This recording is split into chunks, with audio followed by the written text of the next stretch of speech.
मेरे द्वारा होता जो कुछ करते वो सारा भगवान। मैं न रहा, मेरा न रहा, करता कौन कहां अभिमान। ढांचा एक बना रखा है, अपने से ही अपने काम। नियमित सब चलते कल पुर्जे, होती दिखती क्रिया तमाम। केवल ढांचा दिखाई दे रहा है, अंदर सिर्फ भगवान बैठे हुए हैं। अब जो कुछ हो रहा है वो सिर्फ भगवान कर रहे हैं। ढांचा दिखाई दे रहा है व्यक्ति का, वो अंदर बैठा है परमात्मा, वही सब कुछ करा रहा है। तुमने जो कहलाया मुझसे वही कहा मैंने अविकल। तुमने जो करवाया मुझसे वही किया मैंने निश्चल। तुमने जो सिखलाया मुझको सीखा मैंने वही सकल। तुमने जो दिखलाया मुझको देखा मैंने वही अकल। ये जो कुछ भी कहा क्रिया सीखा देखा मैंने प्रीतम। सो सब तुमने ही अपने में अपनी की लीला उत्तम। तुमने जो कहलाया मुझसे वही कहा मैंने अविकल। तुमने जो करवाया मुझसे वही किया मैंने निश्चल। ये उस जो भावदेव को प्राप्त हो रहा है। किंचन मात्र हम नहीं रह गया, वो देख रहा है प्रभु करा रहे हैं। मन मति कैसे होते मुझ में, जब मैं ही हूं नहीं स्वयं। बना तुम्हारा सुख सदन, तुम्ही से रहते हरदम। मन बुद्धि चित्त हम सब कुछ आपने अपहरण कर लिया, अब कार्य तो आपके द्वारा हो रहे। वो शब्द में त्रुटि हो सकती, हाईजैक कहते, हाईजैक कहते, कर लिया हाईजैक भगवान ने, पूरा सिस्टम हाईजैक कर लिया। मन बुद्धि चित्त अहंकार इंद्रियां सबको भगवान ने। अब वो दिखाई दे रहा है केवल ढांचा करता हुआ, लेकिन क्रिया। किसी ने प्रश्न किया था कि आपको मन परेशान करता जैसे हम लोगों को परेशान करता है? था, परेशान करता था जब मेरा मन था तब। जब मेरा मन था तब परेशान करता था, और जब उनका मन हो गया तो अब आनंद देता है, परेशान नहीं करता है, अब आनंद देता है। क्या स्थिति होती है? मेरे मन में नित प्रविष्ट रहे, ईश्वर का मन करता काम। ईश्वर के मन के ही होते उदय दिव्य संकल्प ललाम। अब जो मेरा मन था उसमें ईश्वर का मन आकर बैठ गया। अब जो संकल्प विकल्प हो रहे हैं, अब जो क्रियाएं हो रही, जो भी बात हो रही, जो प्रश्न उत्तर हो रहे, जो चेष्टा हो रही, वो ईश्वर के द्वारा हो रही, वो किसी जीव के द्वारा नहीं हो रही। जीव के द्वारा किसी का परिवर्तन नहीं होता, ध्यान रखना। जो इसमें मैं था उसका अपहरण कर लिया गया, और उस मैं पे जो मैं है वो बैठ गया, अब अपना कार्य वो कर रहा है। रहा न मेरे मन में कुछ भी, ईश्वर के मन के अतिरिक्त। रहता सदा इसी से वो, मधुरमय भगवद रस से अभिषिक्त। अब मेरा मन नहीं रह गया, अब प्रभु के मन ने हमारे मन पर पूरा का पूरा अधिकार करके बैठ गया। तो प्रेम रस अभिषिक्त मन, सूखे मन में काम क्रोध लोभ मोह मद मत्सर होते, भगवत रस से अभिषिक्त मन में नहीं होते। परेशान भूखा आदमी करता है, तृप्त आदमी तो आराम करता है। अब श्री राधा जुग चरण निवास, अब तृप्त हो गया, अब इसके भागने की जगह नहीं बची है। मेरे मन को नित्य बनाए रखते प्रभु निज मन का यंत्र। करते उससे अपने मन की मनमोहन वे परम स्वतंत्र। रहा न कोई मुझ में करने वाला अब शुचि असुचि विचार। अंतर्द्वंद मिट गए सारे, मिटे मोह के सभी विकार। एक ने कहा कि हमने आपको जान लिया। नहीं भाई, नहीं जान सा है। छाती से लगे रहो फिर भी नहीं जान पाओगे, छाती से लगोगे फिर भी नहीं जान पाओगे, वचन से लग जाओगे तो जान जाओगे, वाणी को पकड़ लो उसके अनुसार चल दो तो जान जाओगे, नहीं जान पाओगे। प्रभु के मन में निज को खोकर मन हो गया अमन मेरा, उठा असत आशा तृष्णा का ममता का सारा डेरा। अमना हो गया मन, कुछ नहीं चाहिए। जब बहुत बड़ी वस्तु मिल जाती है तो उसके पाने के बाद कुछ पाना बाकी नहीं रहता, उसके जानने के बाद कुछ जानना बाकी नहीं रहता। एक बार चित्त को लगाओ तो, एक बार प्रभु में लगाओ, फिर जब प्रभु तुम्हारे चित्त को स्वीकार कर लेंगे तो क्रीड़ा करते अब मन में स्वयं प्रीतम इच्छा अनुसार करते रहते नित उसमें, उससे वे अब स्वच्छंद विहार। अब मन रूपी भवन में हमारे प्रीतम स्वच्छंद विहार कर रहे हैं। जितनी भी मलिनताएं थी, जितनी भी इच्छाएं थी, वो प्रभु से विमुख होने के कारण, और जब प्रभु पधारे मन में सब अपने आप खत्म। क्रियाएं वैसे ही हो रही। मेरा जो कुछ था सब ही पर हुआ, एक उनका अधिकार, वे ही अब सब कुछ बने, प्राण हृदय मन प्राणाधार। भगवत प्रेमी महात्मा के प्राण कौन? प्रभु। मन कौन? प्रभु। तो प्राणाधार कौन? प्रभु। हृदय कौन? प्रभु। स्वयं प्रभु बन जाते। रहे कहीं भी कैसा भी यह देह पांच भौतिक सविकार, सविकार, मैं उनमें वे मुझ में, वे मैं नित्य निरंतर एकाकार। ये भावदेह में पहुंचने की स्थिति है। मेरे द्वारा बोल रहे हैं केवल मेरे श्री भगवान, मेरे द्वारा छेड़ रहे हैं वे मीठी मुरली की तान। मेरे जीवन में अब तो एकमात्र उनका ही स्थान, अतः उन्हीं का होता मुझ में क्रिया नित्य क्षुद्र महान। क्रिया क्षुद्र हो या महान हो, वे उन्हीं भगवान से हो रही।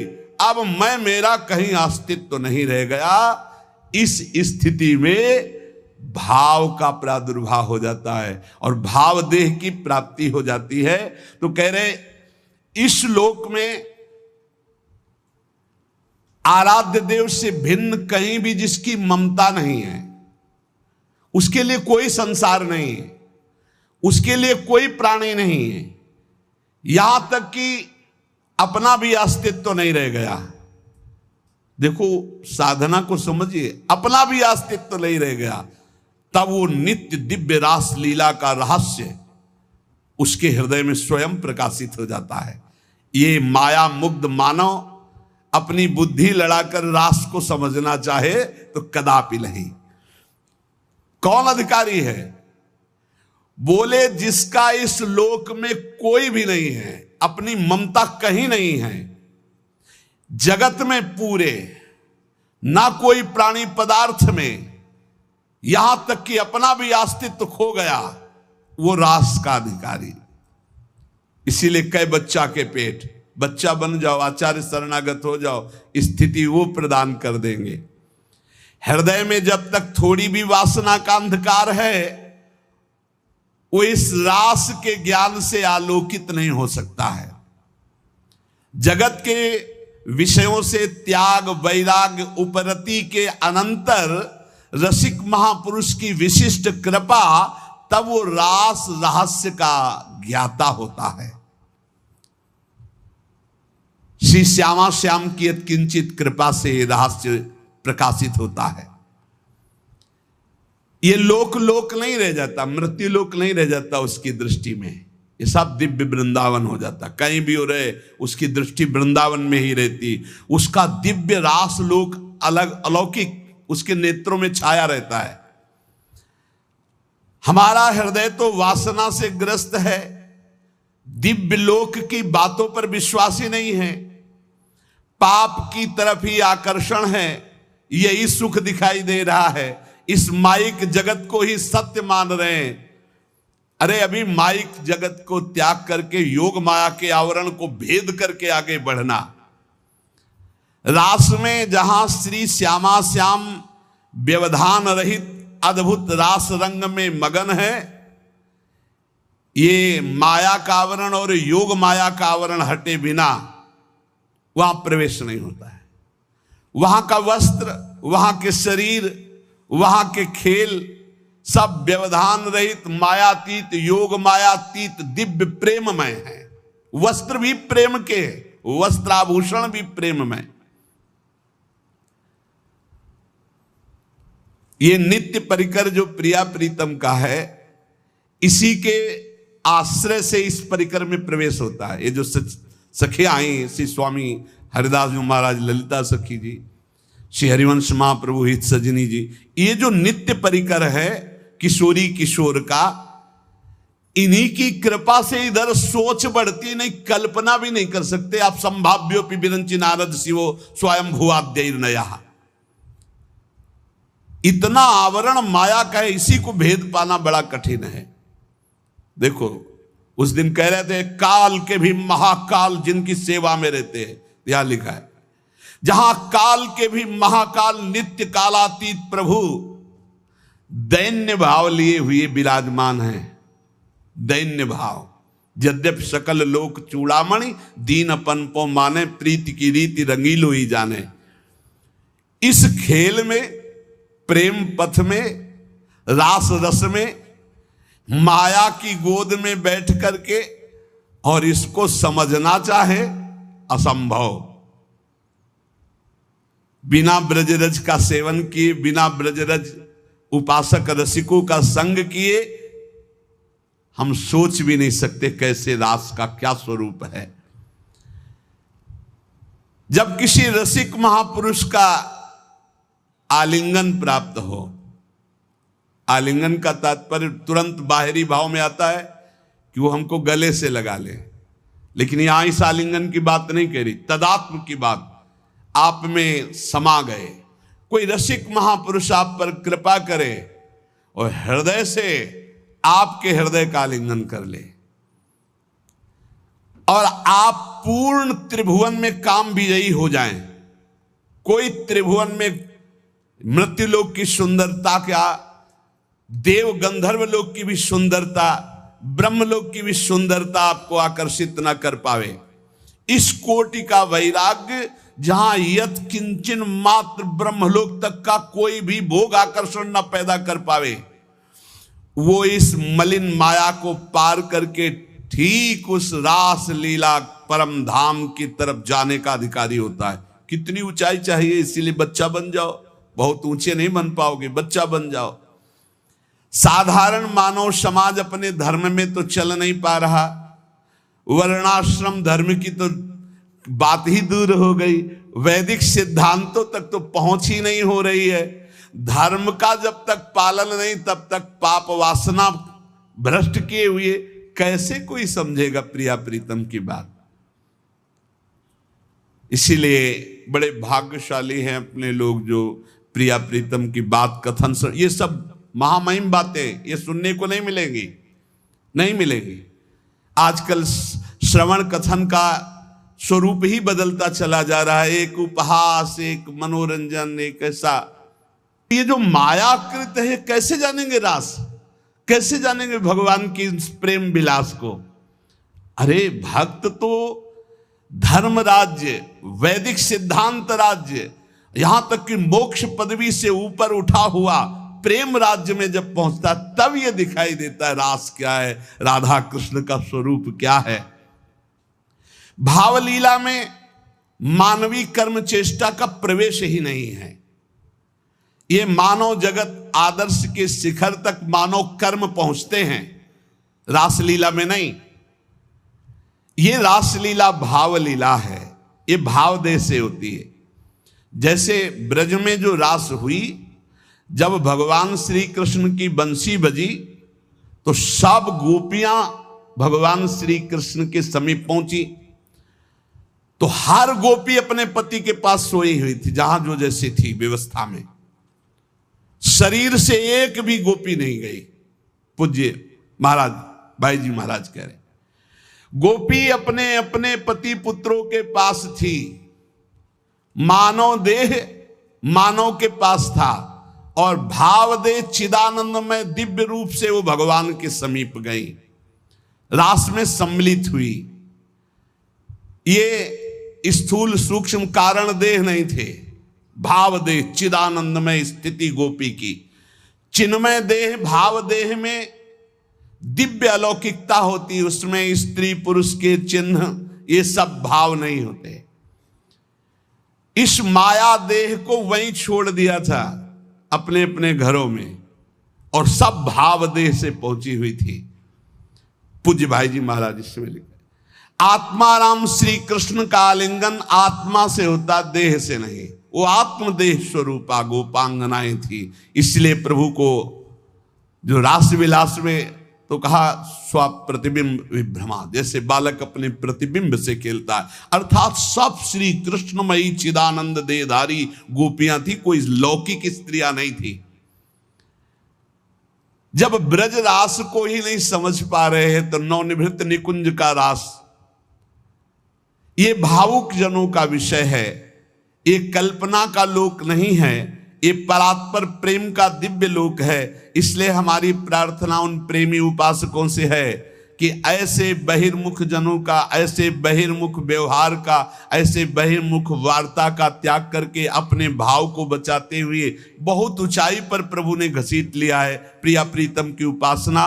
तो सिर्फ श्यामा श्याम का नाम, श्यामा श्याम के रूप, श्यामा श्याम की लीला, श्यामा श्याम के गुणों का गायन करते हुए संसार की लोक परलोक की कोई परवाह न करते हुए, किसी की समालोचना का ये विषय नहीं, ये अपने हृदय के भाव का विषय है। तो जैसा आचार्य गुरुदेव ने उपदेश किया वैसा हम आगे बढ़ते रहे। पूज्य श्रीपाद प्रबोधानंद जी महाराज, यदि आपको वृंदावन का वास मिल गया है, वृंदावन आने को मिल गया है, अब यहां आपको कोई कटुवचन बोलता है, आपके साथ दुर्व्यवहार करता है, तो आपको पवित्र किया जाता है। ये भाव राज्य है, इसमें स्थूल से सूक्ष्म, सूक्ष्म से सूक्ष्मतर और सूक्ष्मतर से सूक्ष्मतम में प्रवेश होता है। ये दिव्य भावना का लोक है। स्थूल सूक्ष्म कारण भाव चिन्मय, 5 भेद है। पहले स्थूल भाव बनता है, कैसे? शरीर से प्रकट सेवा में खूब तन्मयता, शरीर से जैसी आज्ञा हुई जहां हमें खड़ा कर दिया गया वही शरीर प्रधान।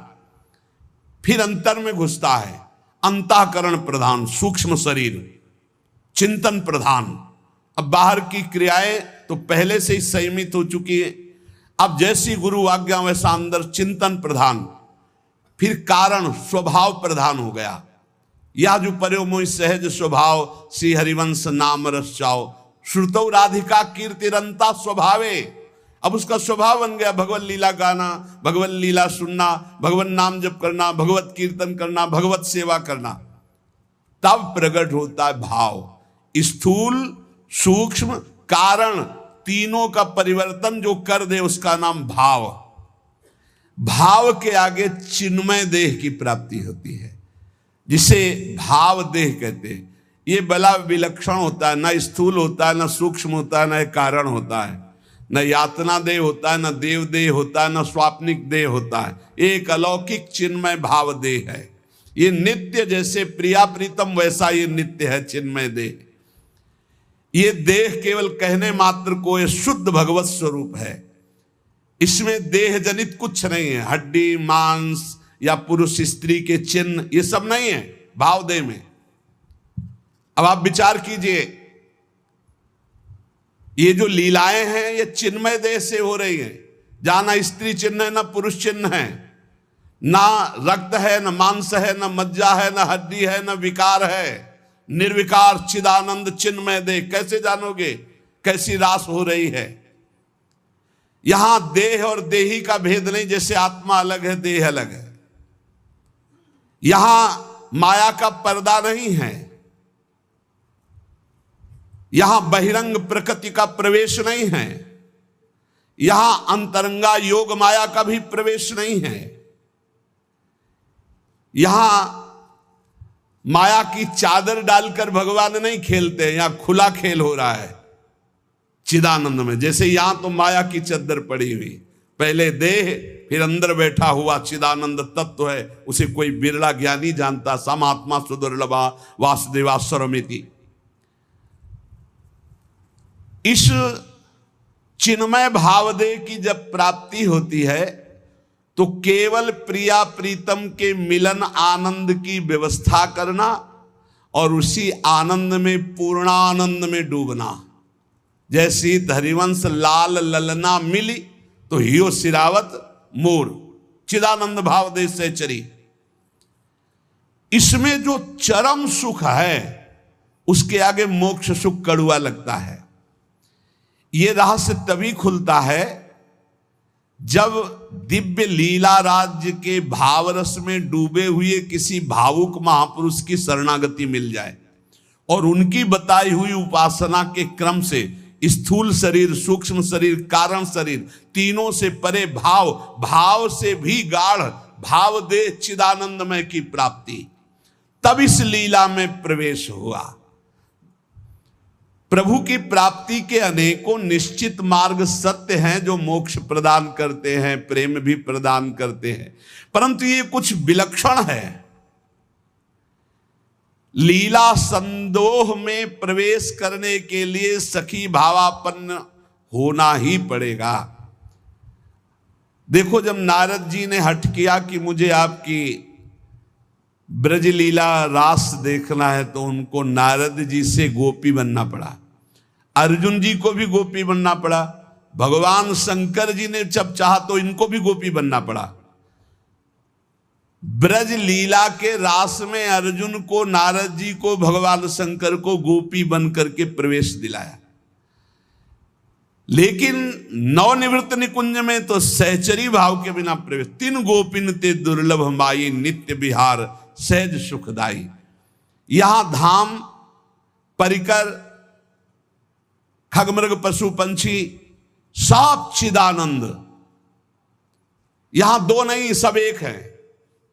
प्रिया, लाल, खग, मृग, पशु पंछी, वृंदावन, सहचरिया, सब का सब एक ही परम तत्व, हित, प्रेम। प्रेम, ये प्रेम का वैभव।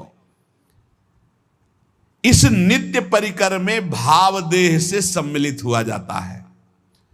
भाव देह के बिना रास और विलास, ये परम गुह्य रहस्य है, इसे कोई नहीं जान सकता। ये तर्कों के द्वारा, विद्वता के द्वारा, शास्त्रों के द्वारा प्रमाणित नहीं किया जा सकता, क्योंकि जितने प्रमाण दोगे सब योग माया के अंतर्गत होंगे। योग मायातीत, पहले तो मायातीत, मलिन त्रिगुण माया, सतोगुण, रजोगुण, तमोगुण, फिर इससे भी विशुद्ध जो योग माया है उसके ऊपर जब जाओ तब नवनिवृत्त निकुंज का रस। न लोक संग्रह है, न जगत के प्राणी हैं, न जगत की भावनाएं हैं, न जगत का भोग है। एक अलौकिक दिव्य धाम नवनिवृत्त निकुंज, जहां एक से भिन्न कुछ भी नहीं, न लोक, न जगत, न प्राणी, न वस्तु, न सूर्य, न चंद्रमा, न शरीर, सब चिदानंद, सब प्रेममय। वृंदावन प्रेममय, खगमृग पशु पंछी प्रेममय, यमुना जी प्रेममय, प्रियालाल प्रेम के खिलौना दो खेलत है प्रेम, प्रेम प्रेम प्रेम। और चिदानंद देह को सुन चुके हैं आप, निर्विकार, स्त्री पुरुष चिन्हों से रहित। चिदानंद में देह तुम्हारी, विगत विकार जान अधिकारी। नित्य दिव्य रसमयी रासलीला का रहस्य ये माया मुग्ध मानव किसी भी तरह से नहीं जान सकता। हृदय में जब तक कोई भी वासना है तब तक प्रियालाल को कोई नहीं जान सकता। कल एक प्रश्नकर्ता ने प्रश्न किया कि हम प्रायः बहुत महापुरुषों को देखें कि बहुत बुरा कष्ट भोगना पड़ता है संतों को, ऐसा क्यों? बड़े बड़े पापी हैं ऐसे, उनको कुछ नहीं कष्ट होता, और संत जो भजन कर रहे हैं उनको बहुत ही कष्ट होता है, ऐसा क्यों होता है? ऐसा इसलिए होता है, उसके दो कारण होते हैं। पहला तो इतने करुणा में होते हैं कि वो अपने जनों के आगामी प्रारब्ध को देख लिया और वो जान भी नहीं पाया और प्रारब्ध को घसीट कर अपने शरीर पे डाल लिया और भोग लिया। इतना करुणा में हृदय होता है कि अनंत माताओं का हृदय भी उतना करुणा में नहीं होगा। कोई जान नहीं सकता इस बात को। वो देखा कि हमारे अमुक जन पर प्रारब्ध का आक्रमण होने वाला है, तो प्रारब्ध तो मिटाया नहीं जा सकता, भोगा जा सकता है, तो आओ हम भोगने के लिए तैयार हैं, और वो उनके प्रारब्ध को ले लेते हैं। दूसरा, अनंत जन्मों का हिसाब बराबर होना है, भगवत प्राप्ति होनी है। अब आखिरी जन्म है तो जो हिसाब है अनंत जन्मों का, पहाड़ का पहाड़ जमा था, छोटा छोटा भोग भोगते हुए, तो उनको लगता है कि जो संत महात्मा उनको बहुत कष्ट है। बिल्कुल कष्ट नहीं है, केवल प्रारब्ध भोग की लीला। वो दो प्रकार की, एक करुणा करके अपने जनों के प्रारब्ध को ले लेना, एक दूसरा अपने अनंत जन्मों के प्रारब्ध को भोग कर पवित्र होकर भगवान के धाम जाना। दूसरा, जो पापात्मा जन है उनके जो वर्तमान के पाप हैं और पूर्व के पुण्य उनके काम कर रहे हैं, इसलिए उनको कष्ट नहीं दिखाई दे रहा। लेकिन जब पूर्व का पुण्य समाप्त हो जाएगा, वर्तमान का पाप और पूर्व का पाप लगे, तब उनकी दुर्गति हो जाएगी। तो ऐसे ही जब हम धाम में या नाम जपने में या भक्ति में चलते हैं तो लोग हमारा उपहास करते हैं, लोग हमें कटु वचन बोलते हैं, उनको द्वेष होता है भक्तों से, वो निंदा करते हैं। तो दुर्वाच्यान सहस्त्रशा परिभवान नीचै कृतान कोटिशो। करोड़ों प्रकार से कोई हमें दुर्वचन कहे तो भी हमको चुप रहना है। क्यों चुप रहना? हमें अपना काम बनाना है। वो दुर्वचन बोलेगा, हमारे पाप नष्ट हो जाएंगे, हृदय में जलन होगी ना तो हमारा हृदय पवित्र होगा। हृदय भगवान के लिए सुंदर महल है, सुंदर निकुंज है। नारायण या गौर श्याम को हृदय निकुंज बसइए। बहुत कूड़ा करकट जमा कर लिया गलती करके, उसका नाश होगा। दुर्वाच्यान सहस्त्रशा परिभवान नीचै कृतान कोटिशो। नीच पुरुष द्वारा करोड़ करोड़ प्रकार से तुम्हें कष्ट दिया जाए, गाली दे रहे हैं, निंदा कर रहे हैं, उपहास कर रहे हैं, ऐसा व्यवहार कर रहे हैं जो हृदय को जला रहा है, ए सह जाना, पलट कर जवाब मत देना। बहुत जल्दी तुम्हारा हृदय पवित्र हो जाएगा और तुम सदा सदा के लिए सुखी हो जाओगे, और वो जो बोल रहा है वो दुखी हो जाएगा। उमा क्षमा सापहुते भारी। तुम चुप रहो, मत बोलो। भक्ष्याक्षादन वास कुट्य मिलना दुखान्यलम कोटिशा। हो सकता है कि तुम्हें भोजन आदि की व्यवस्था हो, वास की सही व्यवस्था न हो, गर्मी सर्दी आदि सहनी पड़ रही, चुपचाप सह लो। थोड़े दिन का जीवन है, भगवत प्राप्ति करनी है। धाम में ऐसी निष्ठा से रहो, भोजन भी नहीं मिलेगा, कष्ट भी मिलेगा, गालियां मिलेंगी, तो भी हम धाम को नहीं छोड़ेंगे। कामाद्यैरति पीड़या च मनसो वैकल्यमात्यंतिकम। अब इतने बड़े भजनानंदी तो नहीं है कि हम काम विजयी हों, तो ये काम आदि दोष हमारे हृदय को जलाएंगे, पीड़ा देंगे, पर हम किसी से कहेंगे नहीं और कोई चेष्टा नहीं करेंगे, सह जाएंगे। वैकल्य मात्यंतिकम, भारी विकलता होने पर भी हम किसी से नहीं कहेंगे, हम कोई चेष्टा नहीं करेंगे, हम सह जाएंगे। ये सोढ़ा वसंत के लिविपने कृष्णश्च तेभ्यो नमः। जो ऐसे श्री राधा और कृष्ण के केल विलास युक्त महल वृंदावन में वास करते, सब कुछ सहते हुए श्रीपाद कहते मैं उनको नमस्कार करता हूं। दोषान्न स्थिर जंगमेशु कलयन कस्यापिनो द्वेजयन। तुम्हें उद्विग्न करेंगे यहां लोग, तुम्हें परेशान कर सकते हैं, पर तुम उनकी निंदा मत करना, उद्विग्न मत होना, उनकी निंदा मत करना, अपने आप को बचा के निकल जाना। ये मानो परमार्थ में आगे बढ़ने के लिए जरूरी है ये बात। दोषान्न स्थिर जंगमेशु, यहां किसी भी जड़ चैतन्य में दोष दर्शन न होने पावे। यद्यपि वो तुम्हें उद्वेग प्रदान करेंगे, भगवत पार्षद हैं, प्रेरित होकर आएंगे, तुम्हें ऐसे वचन बोलेंगे, ऐसी चेष्टा करेंगे, ऐसे उद्वेग प्रदान करेंगे, पर तुम उद्वेग मत कर। किंचित दयत्न लब्ध मित भुक चित्ते पिन स्त्रीक्षणा। यदि तुम्हें कवल दो कवल ही भोजन मिल जाए तो उसी को खा करके दिन व्यतीत कर लो। अभ्यास में बहुत बड़ी सामर्थ्य है, बहुत बड़ी सामर्थ्य अभ्यास में है। ये भगवत प्राप्ति जब लक्ष्य हो जाएगी तभी सह सकते हो, अन्यथा नहीं सह पाओगे। अगर कवल दो कवल भी भोजन मिल जाए तो उधर में डाल लिया, पूरा दिन व्यतीत। कवल दो कवल तो बहुत होता है, 3-4 दिन में कभी ऐसे गुड़ मिल जाता था ना गंगा किनारे, गुड़, तो गुड़ पाके एक कमंडल जब गंगा जल पीते थे तो ऐसे भगवान की तरफ, कितने कृपालु भगवान हो, ऐसे एकांत में भी आप हमारे उदर पोषण को देते हो। आज तुम 3 बार पाते हो, एक बार भी भगवान हृदय से जय नहीं बोलते होगे, हृदय से जय नहीं बोलते होगे कि आहा कितने कृपालु प्रभु आप हो, आप कितना प्यार करते हो। कभी रोते हो प्रभु के प्रति, कितना प्यार है प्रभु का। हर व्यवस्था है लेकिन कभी एकांत में जय जयकार हृदय से नहीं कर कि आपकी कितनी अपार कृपा है नाथ हम पर। और कह रहे मितभुक चित्ते पिन स्त्री क्षणा, एक क्षण के लिए भी वृत्ति काम भोग के लिए किसी माता बहन की तरफ गंदी भावना से न जाने पावे। धाम में वास करते हो, ऐसी गलती ना होने पावे। श्री राधा मुरली धरोज्वल यशहा श्रणवन गृणन संस्मरन यो वृंदावन मावसेन मधुर धीर धन्याय तस्मै नमः।